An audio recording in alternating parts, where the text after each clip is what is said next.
欢迎和我一起来到一个神奇的世界。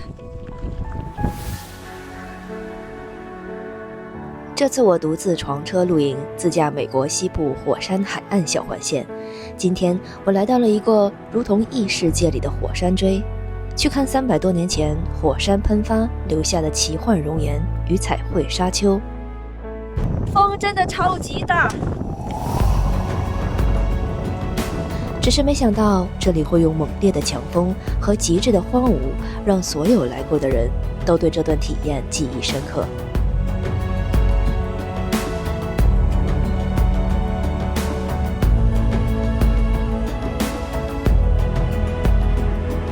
在前2天游玩了公园景观公路的停留点后，第3天就让我们一起走进拉森火山国家公园里最酷的一条徒步线路 Cindercore。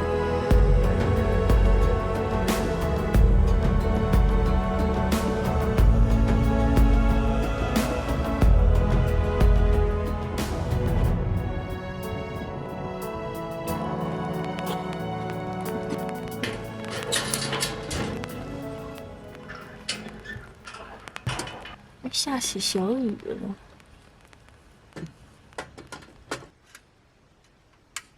其实这个衣服昨天晚上就快干了，我以为会有一股柴火味，还没有，还挺好。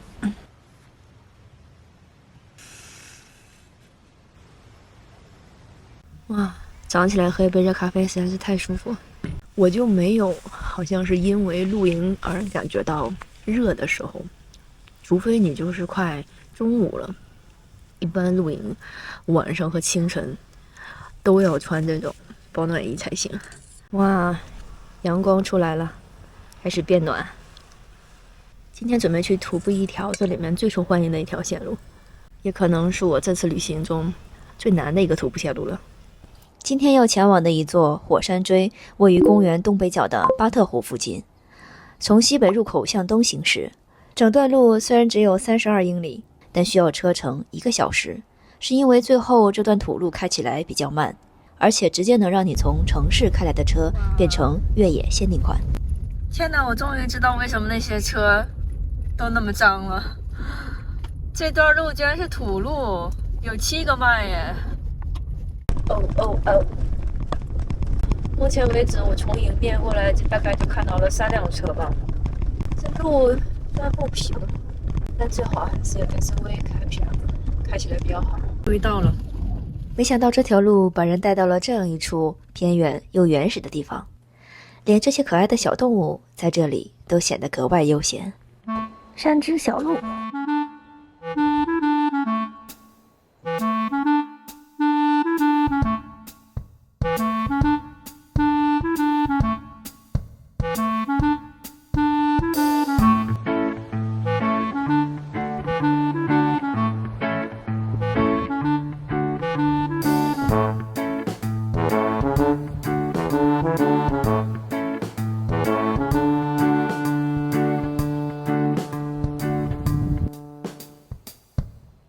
准备现在开始正式徒步了。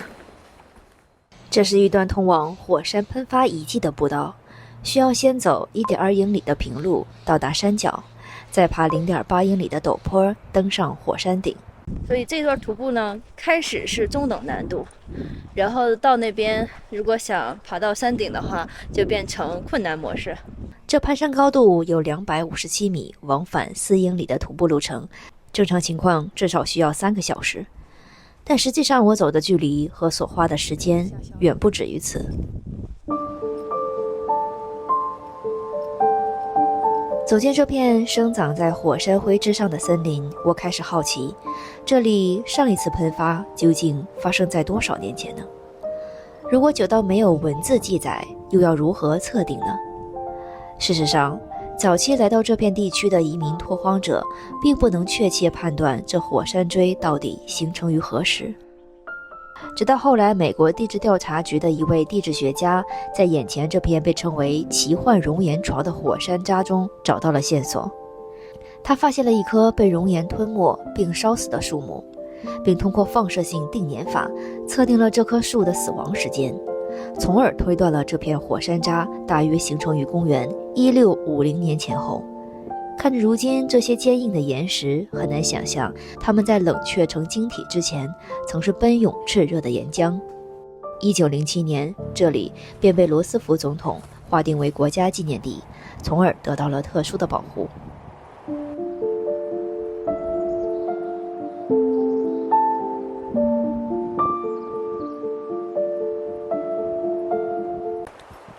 回来取相机。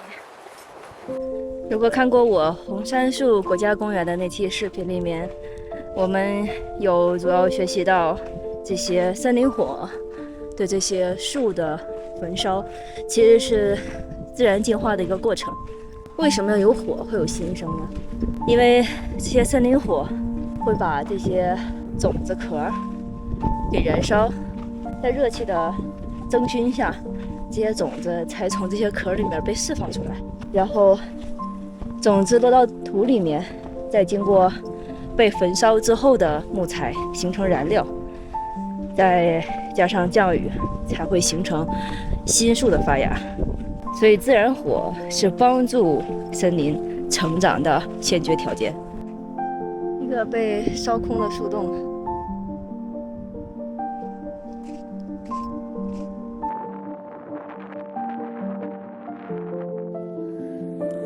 我好像看到前面了，就这儿了。哇，这么看好高啊！这座拔地而起，仿佛假山一样的火山锥，高约228米，镜头里真的很难呈现它的庞大，只能看到站在上面的人如沙粒般渺小。远看它表面平滑，实际是由松散的火山渣堆积而成，每走一步都会下陷滑动，这就使得徒步变得更有难度。尤其是这30多度的斜坡，这几乎已经是这些扎实能够保持稳定不再滑落的最大角度了。所以眼前才是这条线路真正挑战的开始。我觉得可能爬到最高峰那个地方，才能让这次徒步印象深刻，体验难忘吧。感觉爬上去应该是挺困难的，但来都来了，必须要挑战一下。我都已经准备好了，2个登山杖是必须的，还有这些沙石感觉特别容易进到鞋壳里，所以我在鞋这个地方又买了一个这种防止沙尘进去的，非常好用。目前为止还没有沙尘进去，否则就会像大家一样，一到下来手就要倒鞋里面的沙子。走，现在准备登山。差生文具多，我的装备还是能帮到我完成这个徒步的。看看前面好陡啊！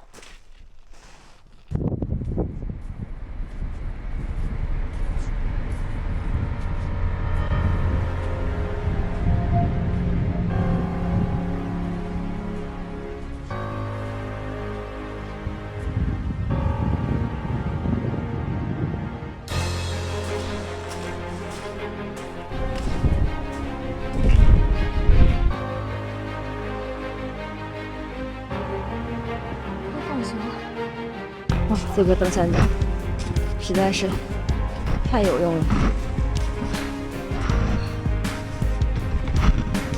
看那个坡，通天的坡。刚网上查攻略的时候，他们说这条路爬到怀疑人生。天哪！有点体力还真上不去。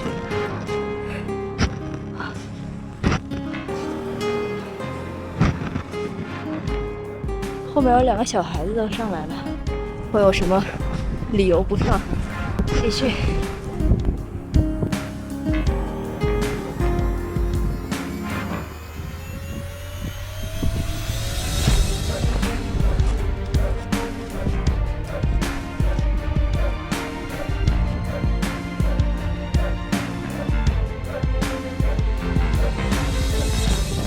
哇，这双登山鞋简直是帮助我太多了，走起路来又可以保护脚踝。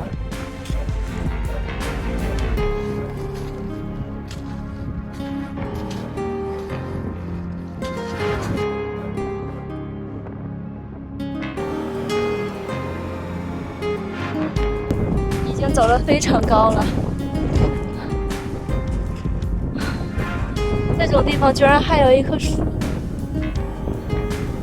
天哪，有时候想想，我们生活的环境已经非常好了，没有必要再抱怨生活中的不如意。看看像在这些山坡上的树，没有水，每天阳光暴晒，土壤又这么干涸，依然顽强直立。大自然的生命就是这样强大。加油，马上到了，我上来了，我上来了。风真的超级大。虽然上来的路有些不易，但当登上火山口边缘的那一刻，眼前的景色还是让人觉得之前的攀登都是值得的。世界之巅的感觉。脚下可以俯瞰整座巨大的火山口，内外两圈步道清晰可见，甚至还可以走到火山口的最底部。远处最突出的那座山峰，就是前2天我们在公园里围绕游玩的 Lassen Peak 拉森峰。虽然相距大约有30英里，但它庞大的体量依然让人觉得近在咫尺。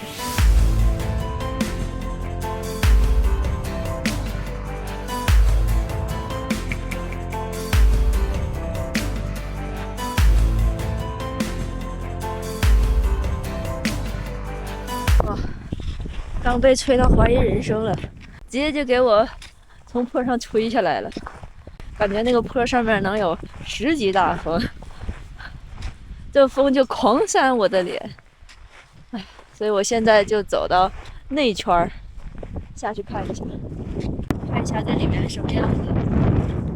哇，塞，哦。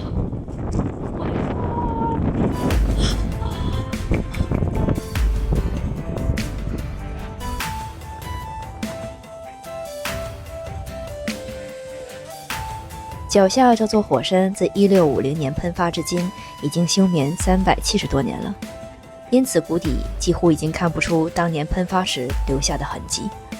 整个斜坡的线条流畅到很难想象这里曾经被彻底翻涌过。眼前的干净和身体感受到的粗糙形成了鲜明的对比，因为站在山脊上感受到的风，好像依然带着火山喷发时的力量。往下看，这很壮观的。如果我走到下面会有什么样的感觉？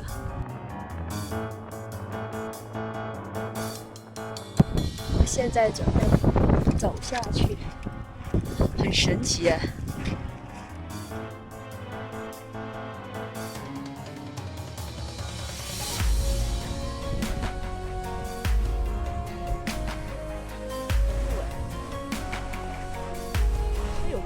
感觉我这个登山帽拿的实在是太有用了，哎，这个东西真的是最困难级别的，在户外徒步的人应该会很喜欢。哇塞，我感觉我下去之后，哇，会是什么样的感觉？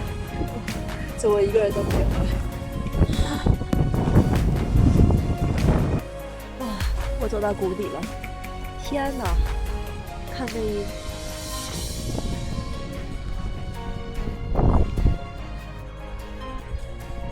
感觉来到了另外一个世界。这会有一堆黑色的岩石。站在这个谷底仰望，感觉有一种被围观的感觉。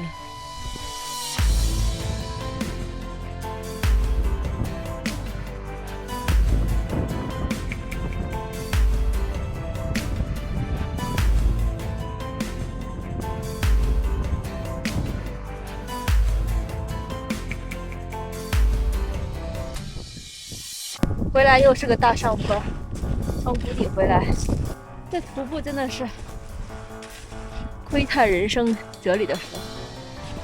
当我们在人生低谷的时候，不要怕，因为接下来所有的路都是上坡路。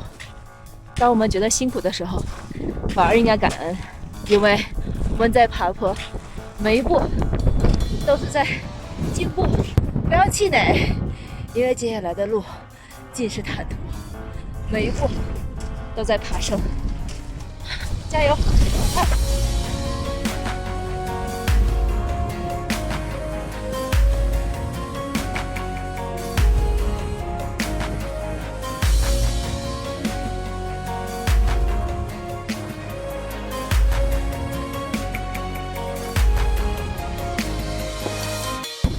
山顶风太大了。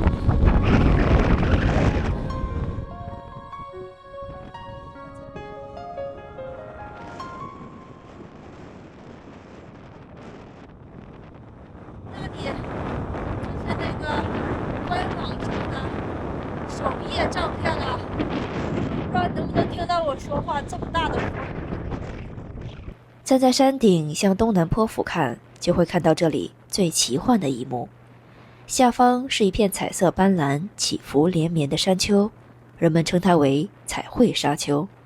而围绕在它周围的这片黑色火山渣，就是我们刚刚徒步经过看到的奇幻熔岩床。如果从空中看，更能清楚地看到当年熔岩流动的方向。它们从这里喷涌而出，一路延伸到 Snake Lake， 以及我们徒步起点的 Bill Lake。当这片熔岩逐渐冷却时，从山顶飘落的煤渣与火山灰在高温与后期氧化的共同作用下，形成了如今层层变化的色彩，也就有了眼前的这片彩绘沙丘。而这些零星生长在其上的松树，打破了这片寂寞的荒芜，成为了这里最有力的生命。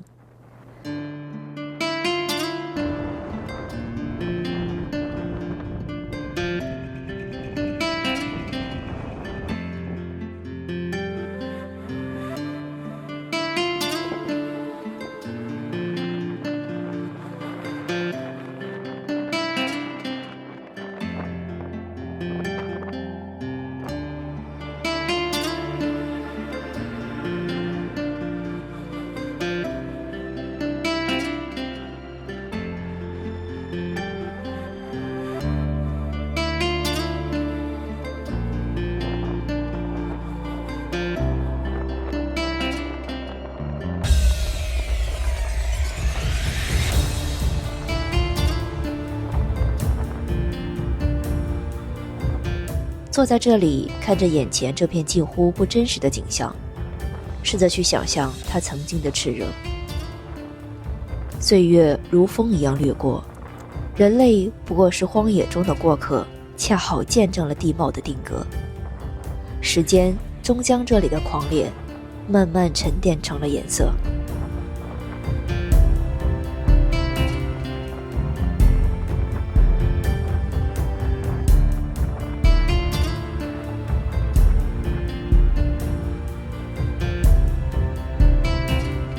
这边这个下山路几乎是没有人的，因为这条路是几乎要绕这个整个山丘一圈，所以路途会更远一点。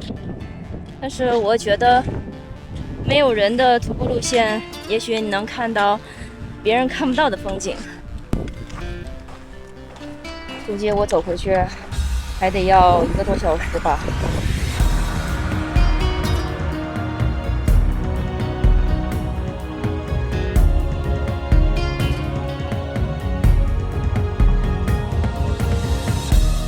我终于看到人了。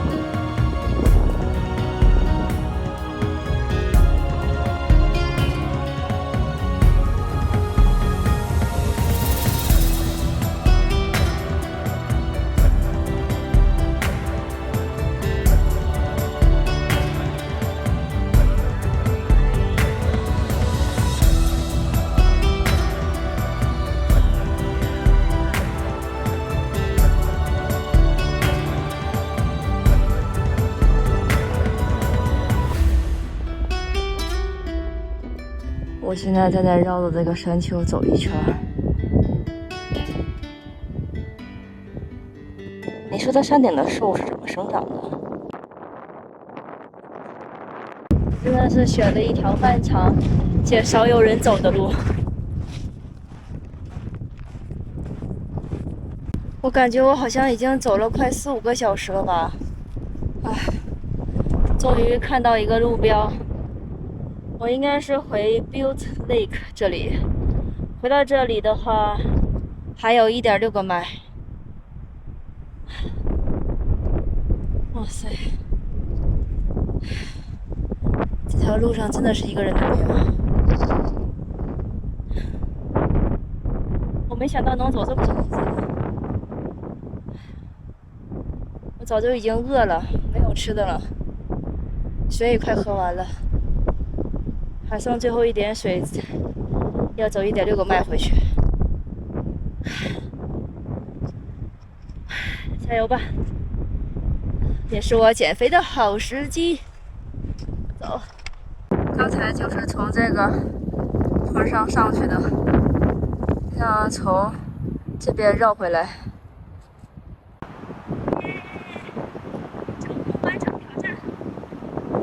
真的一个人都没有了，从山上往下走的人都没有了，因为现在已经快5点了。我中午11点半就出发了，我居然5点钟才走回来到这儿。估计回到停车场应该就剩我一辆车了，赶快回去。真的就剩我一个人了，哇，这种地方就剩我一个人。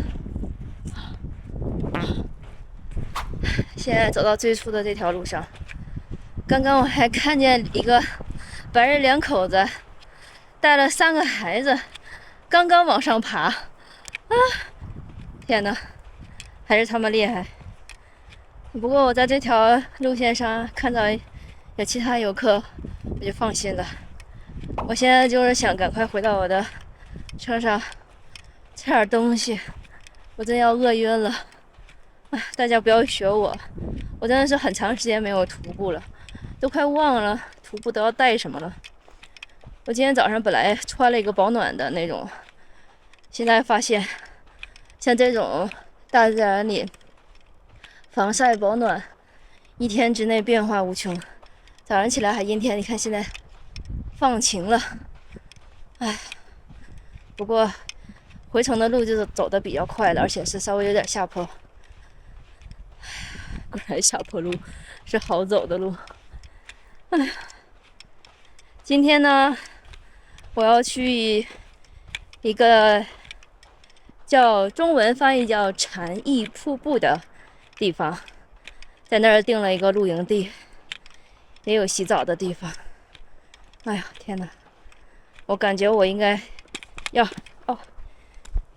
我要先吃点东西，再出发。从这儿开车过去可能还要1个多小时。我终于回来了，走了5个半小时。看一下这个地图，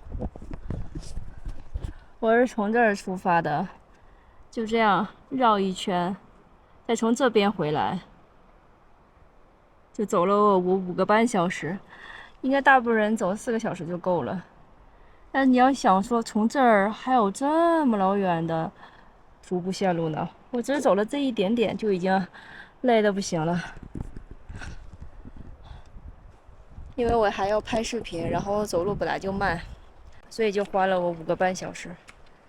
OK， 拉森火山国家公园就到这里结束了。准备煮个面，先把水烧开，然后再泡面。等3分钟，3分钟到，让我们开始吃吧。哇，不行了，我要饿死了。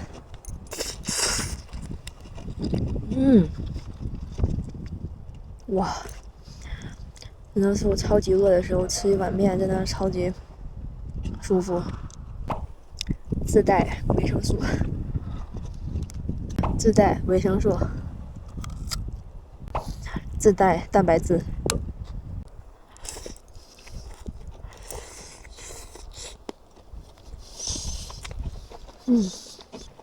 哇，好好吃啊！日本拉面的这个汤，其实还是挺好喝的。哇，暴风吸入，吃饱了。早上起来停在这个位置的时候还下雨，现在感觉恍如隔世啊！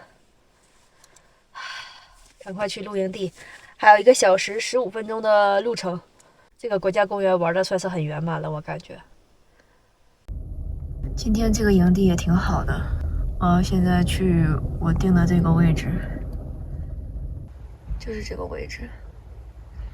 我今天定的露营地还挺满的呢，空间反正还是够大的，还有个储物箱，特别原始。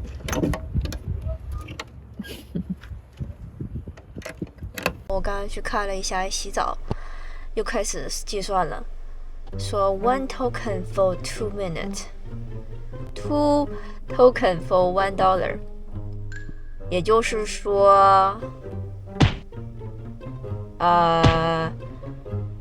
怎么算？$1是4分钟，是这样算吧？1块钱4分钟，那我需要多长时间呢？他接受纸币，好像不接受 quarter， 所以就只能1块钱1块钱买。如果我买1块钱的是2 token， 1 token for 2 minutes， 所以就是1块钱啊。我这个算数，1块钱是4分钟，2块钱是8分钟，那我买2块钱的8分钟应该就会够洗了吧？要是1块钱4分钟，我感觉够呛能洗完呢。那如果要是6分钟的话，他能接受1块5吗？好像不接受。我在这儿算，他为什么每次都要搞这个计算方法？就直接扔 quarter 不行吗？我都准备了好多 quarter。OK。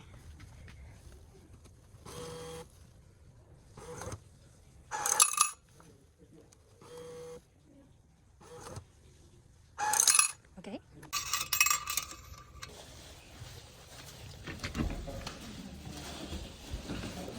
先放几个呢？先放个2个。OK。洗完了，还剩1个。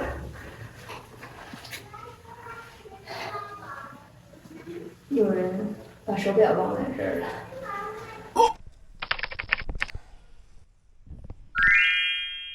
刚刚洗完澡，躺在这个后备箱，在黑天之前休息一下 ，enjoy 一下这个 camping， 享受一下大自然。今天这个露营地还行，接下来就是收拾我的车，然后再记录一下今天发生了什么。我一般是用手机或者是拿笔记下来，记得比较详细，因为回头我要做视频的时候，我想起来今天当时发生了什么。然后还有就是计划一下明天的行程，然后再看一下今天的照片，所以基本上这一套下来可能就已经9点多了。我把这个运动相机放在天窗上了，拍一个星空，这样我要是想取相机的话都不用出车外面，直接开天窗，手伸出去就能拿着了。也不知道2个小时之后能拍出来什么样的星空，我们拭目以待吧。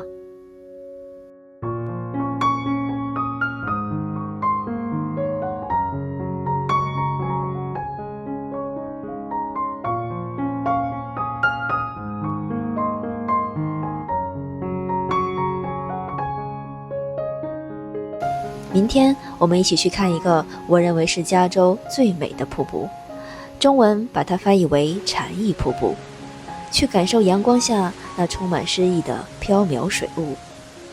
你好，大家，我们在 Yes 汉堡店跟你们的老师，他在订餐，以及去一家网红汉堡店去尝一下他们家的巨无霸到底有多么的 Oh my God。 那你记得关注，我们下期见。哇塞，感觉比我的脸还要大哎！